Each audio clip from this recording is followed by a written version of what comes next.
سارے سائنسدان کہتے ہیں زمین گھومتی ہے. اعلیٰ حضرت نے اتنی موٹی کتاب لکھی ہے زمین ساکن ہے.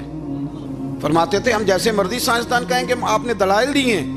آپ فرماتے ہیں جب نبی کریم علیہ السلام کی حدیث مسلم شریف میں موجود ہے کہ جب اللہ نے زمین کو پیدا کیا زمین کانپنے لگی تو اللہ نے پہاڑوں کو میخیں بنا کے قلعے بنا کے اندر لگا دیا تو زمین ٹھہر گئی.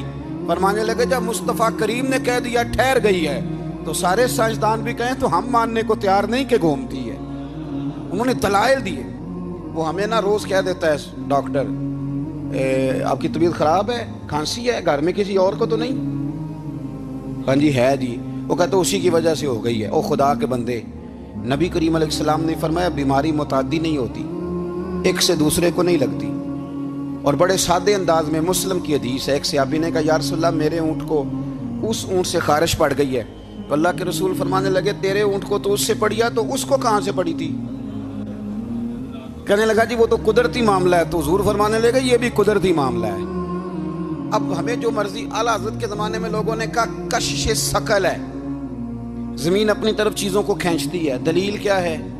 وہ کہنے لگے جی سیب گرتا ہے تو زمین پہ, آم گرتا ہے درخت سے تو زمین پہ, امرود گرتا ہے تو, انار گرتا ہے تو زمین میں کشش ہے, کھینچ لیتی ہے. اعلیٰ حضرت فرمانے لگے شاباش, سائنسدان جو کہیں گے ہم مانیں گے.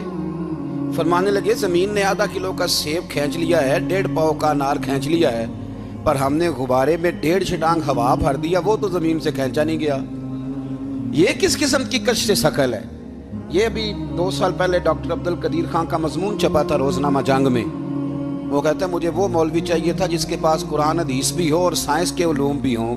کہتا میں نے زمانے کے دروازے کھٹکھٹائے, پھر میں پہنچا بریلی کے امام کے پاس, اور کہتا ہے وہاں جا کے نہ میں ٹھہر گیا ہوں, اس لیے کہ مجھے قرآن و سنت کا نور بھی ملا ہے اور مجھے سائنس کے رموز بھی ملے ہیں. یہ واحد شخص ہے جو دین کو سائنس کا پابند نہیں کرتا بلکہ سائنس کو مدینے والے کا غلام بناتا ہے, مدینے والے کا غلام بناتا ہے. تو اعلیٰ حضرت فرمانے لگے عجیب فلسفہ ہے نا جی, آم کھینچ لیا اس نے, سیب کھینچ لیا, امرود کھینچ لیا, پر اس سے 1.5 چھٹانگ والا غبارہ